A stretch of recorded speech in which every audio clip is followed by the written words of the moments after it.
difference. Speaking of bonkers, let's bring Jason Lloyd in from The Athletic. He's kind of I mean, who goes to summer? What do you go to summer league for?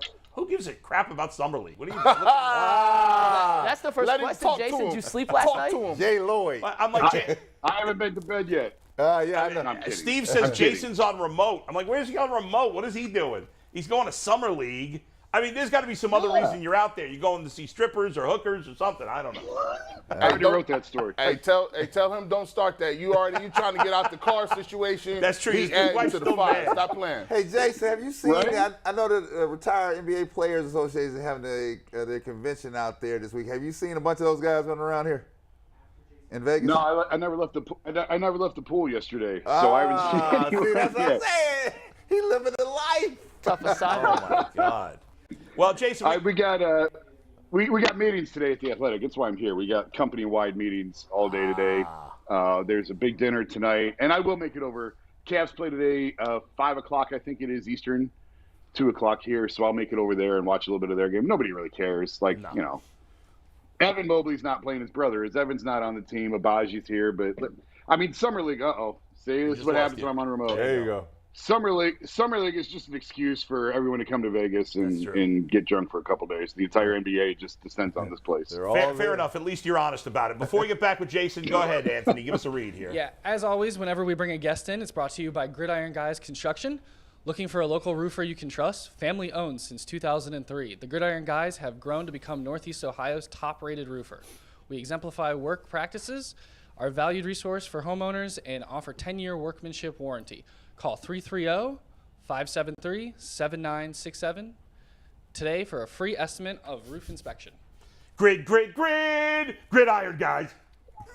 There you go. So that's how you got to sell it. He's like, if y'all want those jingles, holler at my man. Yeah, there you go. I got it covered. He's on Cameo now, too. Yes, Jason, I was cursing some guy out for being bad at fantasy football on his Cameo video this morning.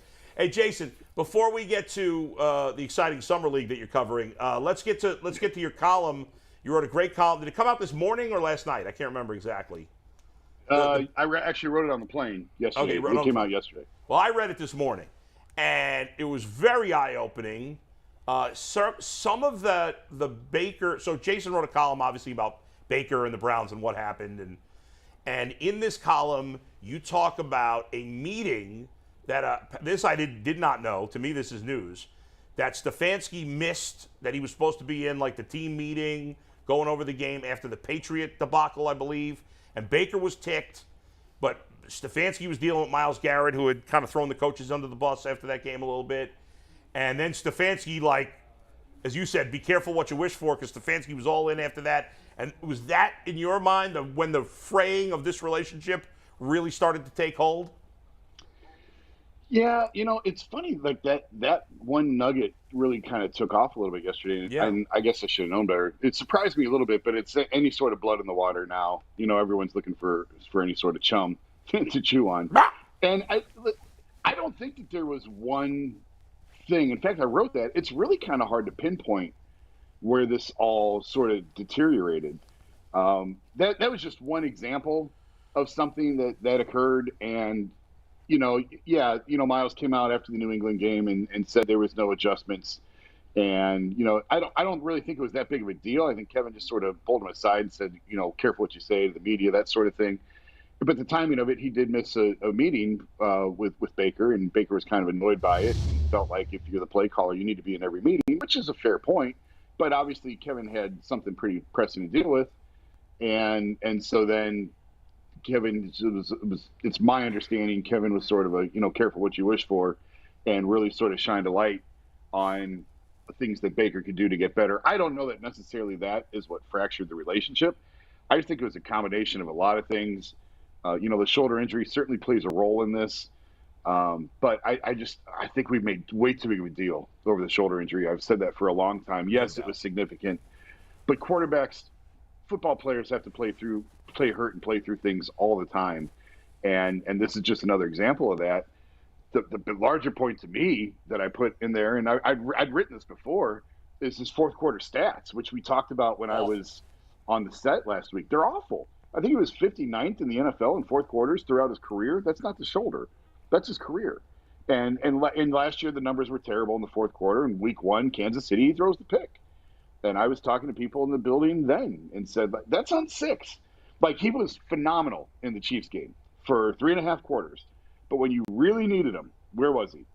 And you know, I mean, and not to belabor the point, he's gone. It doesn't matter. But those are the reasons why he's not the quarterback here today, more so than that meeting.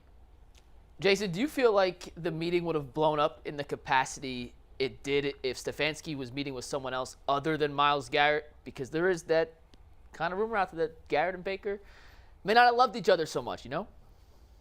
No, I don't think it was just a matter of, you know, Kevin wasn't in that meeting. And again, it's just one meeting. You know, it's all. These guys meet all the time. It's just one. It's just the one that I know about. But I don't think the fact it was Myles had anything to do with it. I'm not entirely sure Baker knew where Kevin was. He just knew he wasn't in the room. You know, Jason, I look at this thing and you tell me if I'm wrong on this one. From the outside looking in, when people say what went wrong or how it happened, I look at what Baker Mayfield does and I look at his skill set. And I believe in his heart of hearts, he believes that his skill set is just better than what it is, right? Like, you know, Tom 100%. Brady seems like he'd say something like that. Hey, he'd tell Bruce Arians, hey, you got to be in this meeting, right? He'll tell Josh McDaniels, hey, you got to be in this meeting. But that's Tom Brady. I just think sometimes he feels he's at that level. And does that tend to rub people the wrong way a little bit, right? You could be the quarterback and have that bravado, but if, like you said, you ain't delivering in the fourth quarter, that stuff get real old real quick. I think it rubs people the wrong way because it gets them in trouble on the field. You know, and the attitude and the personality and all that is really secondary because they'll put up with you if you're performing on the field. I had 2 former NFL quarterbacks, starting quarterbacks who had a decent amount of success in the NFL, tell me last year that Baker thinks he's Josh Allen and Patrick Mahomes, and he's not. And that's what gets him in trouble, is thinking that he's better than he is, trying to make plays that aren't there, trying to, quote, save the play call rather than just what's given to him and run what's called and what's in front of him. But he's always – and then, you know, that's where the bad footwork comes into it and the bad decision-making and throwing the ball into areas where he shouldn't be throwing the ball and some of the awful interceptions that we saw. And that's what guys get frustrated with. You know, it's just the thinking that you can do things that you're not capable of doing. And then you put the team in peril and you put the team in trouble.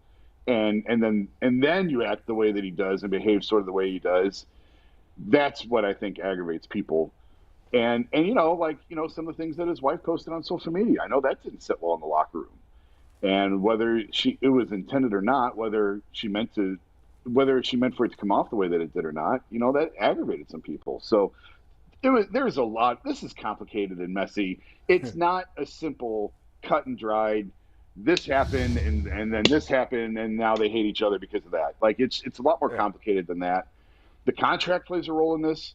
You know, everyone keeps saying, well, why didn't Kevin have the bravado to sit Baker down? Listen, ownership wanted him out there. The entire organization wanted him out there. They had a decision to make of whether or not they should pay him $300 million. That's why Baker played. And it wasn't this, you know, that Baker's this tough guy, moxie, you know, look how tough he is. He's playing through this. And why doesn't the team shut him down for his own sake and his own benefit? Baker's trying to get a contract, and the Browns are trying to evaluate him. That's why he did. That's why he was out there. So and plus, you know, physically he was able to go. And you know, physically, if the doctors can't clear him, and he's legitimately hurt, like he was for the Thursday night game, coming off the second shoulder injury against Arizona, he was too hurt to play. He didn't play. But when the doctors clear you and you're medically cleared to play, and you have a $300 million decision to make, get out on the field and play. So Jason, to your point, and for me personally, I'm just so tired of it. I mean, I'm ready to move on. I'm done. Right? You want to go, you and me both, man. You want to go? All right, you're gone. I think the Browns did a sweet move, right? Getting out of this deal, how they got out of it. I mean, they basically out of the deal, Jason, for $6.5 million and getting themselves some cap room, right? By the time Baker switches his guarantees to incentives, Carolina picks up some of picks some of the cash, the Browns pick up some of the cash. If he really wanted to go, well, now you're gone, right? So now we'll move on because you weren't happy here and you're making us miserable.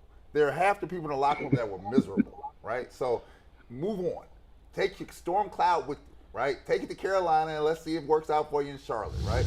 Now, the thing that you're going to learn to regret as a young player potentially is this.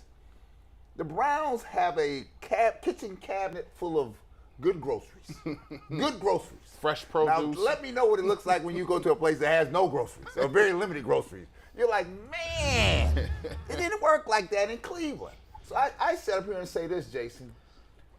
He's moved on, and all the baggage, right? You think you're a better player? Because there are a lot of people out here that think they're better than they are. We have a chance. I just want to get back to the Browns having a chance.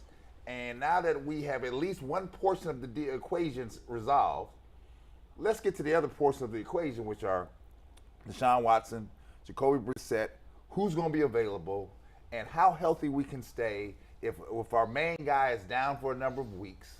How healthy can we stay and keep the ship afloat until all the troops are on the floor? That's all I'm concerned about. I'm not concerned about it. My man is gone. Look happy. You should be happy.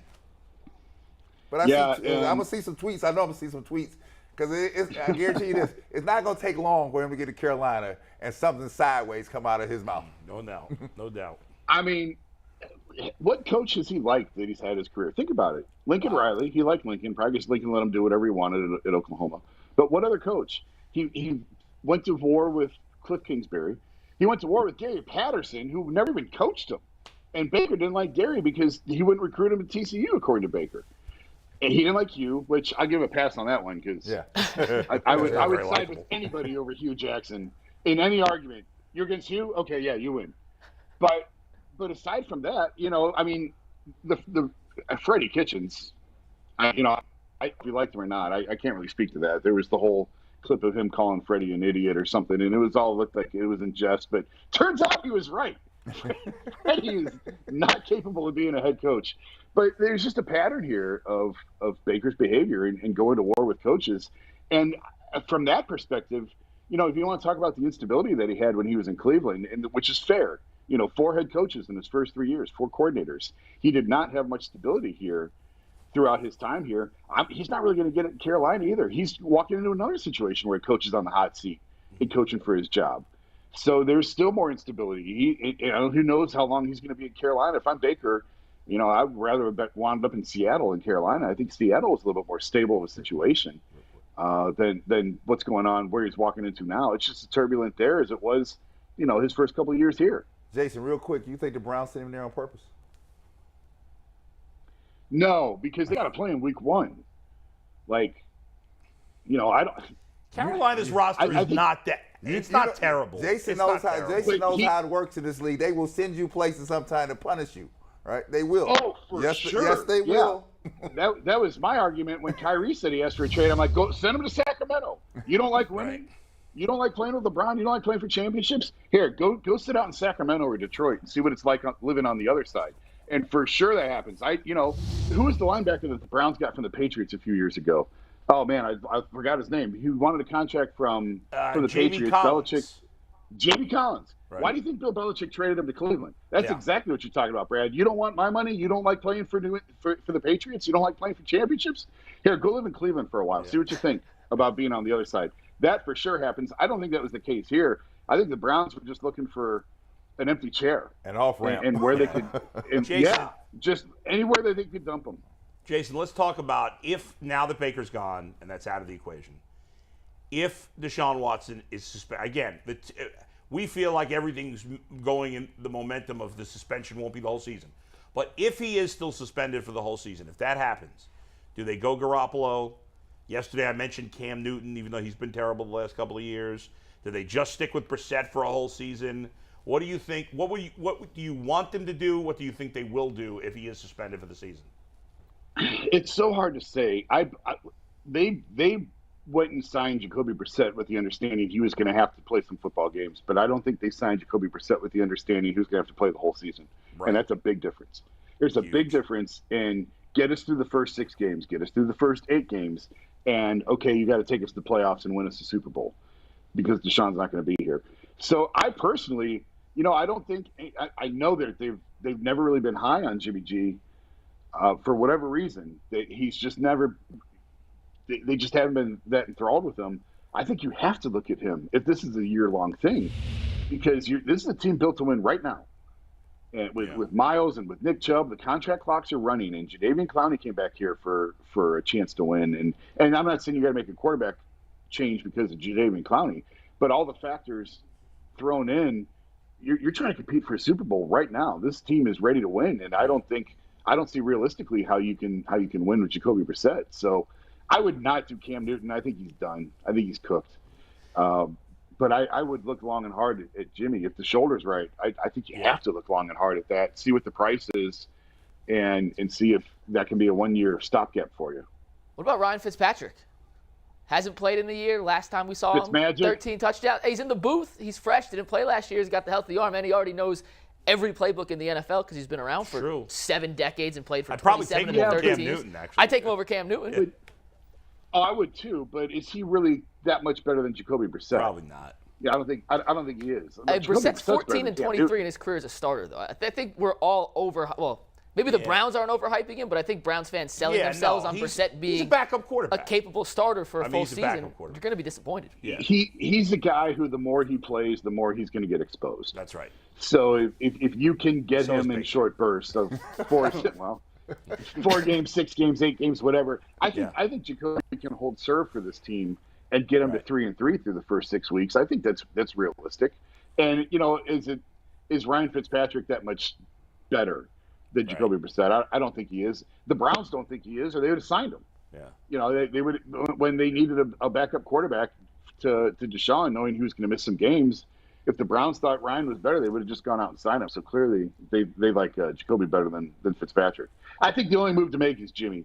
That's the only guy to me that's out there that is a significant upgrade over what you've got. Jason, last thing on the Browns before we move on to the Cavaliers here. They obviously have a little more cap room. I think it ends up being about $8.5 million between the money Baker's, turning into incentives and the money that Carolina's picking up.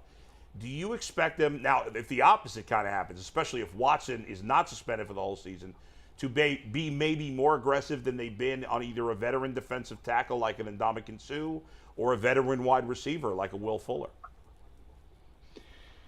I think, I don't know. I mean, I don't want to look foolish here, but I think you've got what you've got at this point.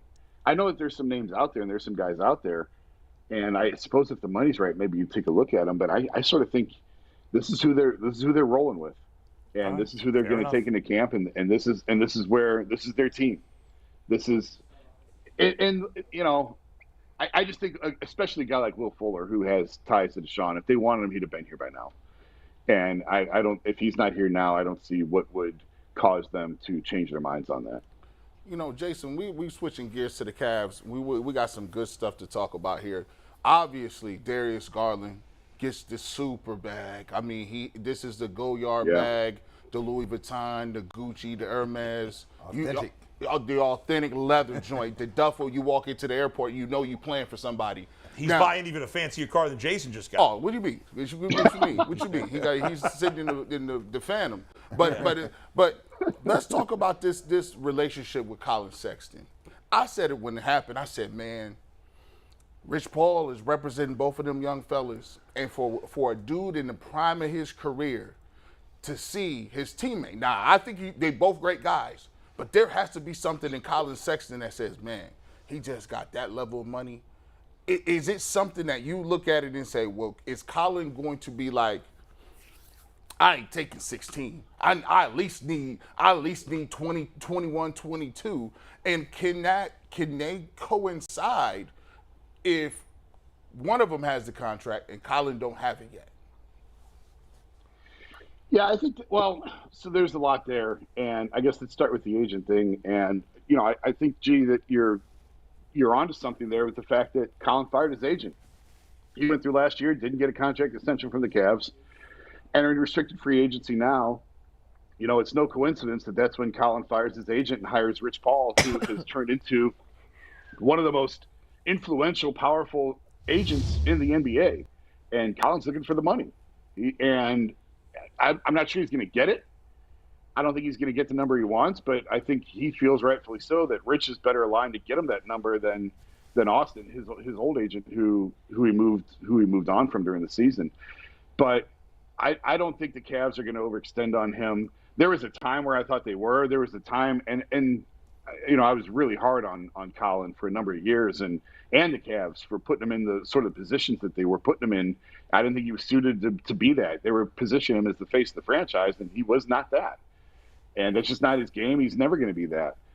But now, when he put up some of the numbers that he did, and you treated him the way you did, now the bills come due for that, and now he wants you to write him the check.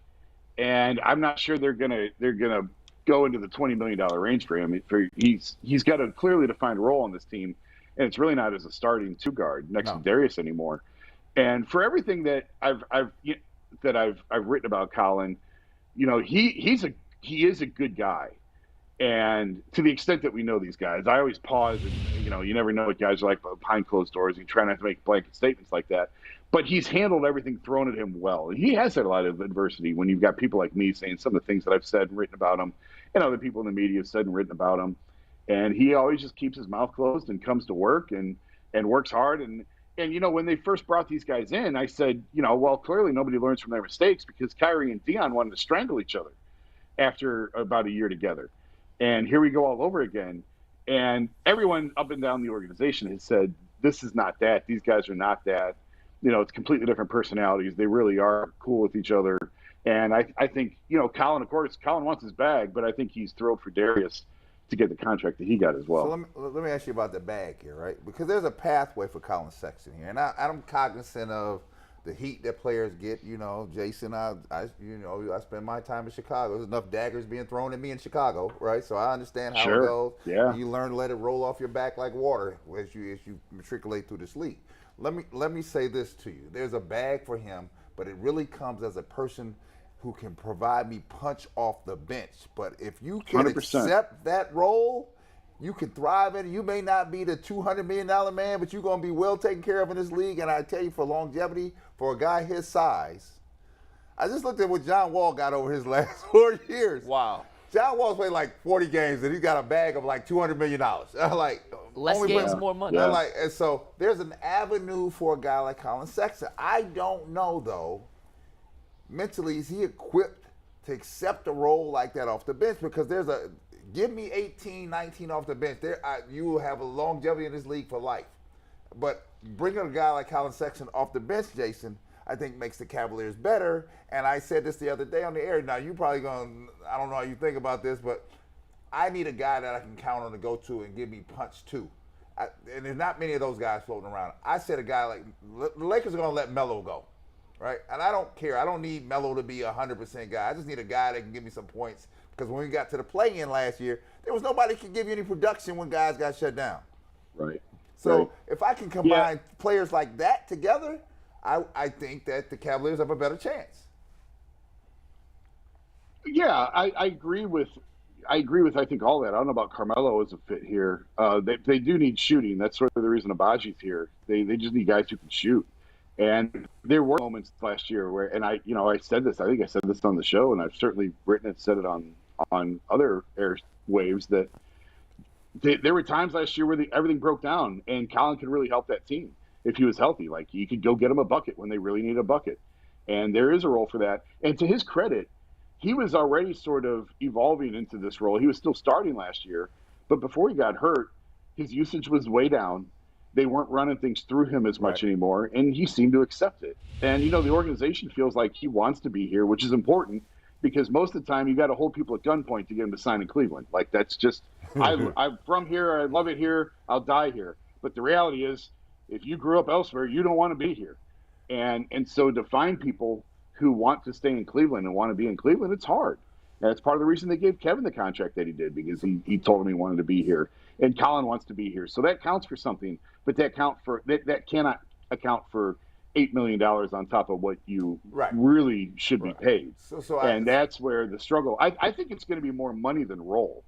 And I know the two are tied together, but and I don't know that. Like, this is just me. This is just my opinion. This isn't source or anything. I think Colin is willing to accept a reduced role because he showed signs of that last year, but he still wants to be paid for what he's done in this league. And I just don't know. I'm really fascinated to see where the number falls on this. If the Cavs tell him, just go get a deal and we'll match it, if he signs a qualifying offer elsewhere or if they come to terms on something here. I'm really sort of curious to see how this plays out. So you think it's just real quick? 'Cause I know Mike's got a question. You think it's shooting over scoring? See, I think the Cavaliers need scoring. I need somebody that can put a bucket up when I need a bucket. Right? That don't make you the best shooter. That just means you're a guy that can go get a bucket. But it's a lot easier for Colin to score if you've got somebody on the wing you have to pay attention to. And that's why I think they're related there. I agree, they need scoring. They need somebody who can go get a bucket. But if you're packing the paint because you don't have anyone that you fear at the three-point line, which this team didn't really have many guys who you truly feared stepping back and shooting threes, that opens it up for everybody else and for everything else. So I think they're related. And Colin is not the shooter. But, I think they're hoping that Agbaji could sort of be that catch and shoot coming off pin downs, sort of the movement. And I wrote this, nobody's comparing Agbaji to Kyle Korver, but just the actions that Kyle brought to this offense. Really, before Kyle Korver got here, it was go stand in the corner and wait for the ball. And LeBron and Kyrie are going to collapse the defense and kick it out to you. And if you can stand there and make a set shot three-pointer, Channing Frye had a lot of success playing here because he was a really good catch and shoot three-point shooter.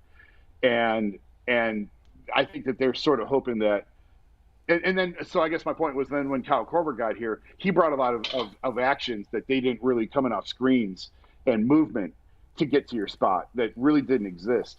And I think the Cavs hope that Agbaji can sort of bring some of those looks back to this offense. Jason, I know Summer League starts tonight, but I got one more question about the Cavs free agency moves. Ricky Rubio coming back on a 3-year deal, and it's kind of gone under the radar with all the other news going, but it seems like that was kind of the Cavs' top priority heading into the offseason. How big of it was it for the Cavs to bring back Rubio, who was really a crucial part of their bench last season? Yeah, it's really years 2 and 3. He's not going to be healthy till December, January, so they're still in need of a backup point guard. They went and signed Neto, to sort of fill that spot until Ricky's ready, and then I think they'll send him on his way. But a 3-year deal for $6 million a year, listen, there was a point last year when Ricky was playing so well where I said I didn't know if the Cavs were going to be able to get him back because he could go start for another team in this league and make starters money. And I'm really surprised that that's the contract. Obviously, it's related to the knee injury, and now his second pretty serious knee injury. And, I have to believe that probably drove down his value across the league. But it's, I think we need to be realistic with expectations on Ricky. He was sensational last year, but he was playing the best ball of his career. And I don't know if it's fair to ask him or to expect him to play at that level again when he returns. I think he's a really valuable part. Having a veteran backup point guard who can get you into your offense, who can get the ball moving, who doesn't need to dominate the offense is huge. And it's a big signing. But I would temper your expectations when he comes back and realize that it's going to be a while still yet before we see him on the floor. Jason, good stuff as always. Have fun working in Summer League. Hey, let me show you something real quick. Can I show you something real quick? Yeah, please. So most of the time in Vegas, you get a great view of the strip outside your hotel window. What you got, the other strip? That's what I get. I got Allegiant Stadium outside mine. Oh, yeah, man. I don't know. Can you see that? Yeah, we can see it. It does look pretty cool, but it's not that exciting. I don't worry. You're not staying in the room anyway. You're not staying in the room anyway. Yeah, I'd rather see the strip. All right, we'll see you. You'd rather have a room with the strip. You're in studio with us on Monday, I believe, right? I am on a red-eye home Saturday night, and I am in studio with you on Monday. Yes. All right, we'll see you then. All right, we'll see you. Enjoy Thanks, Vegas. Jason. What stays in Vegas. All right, see you guys. Keep it there. That's right. Jason Lloyd, good to see him.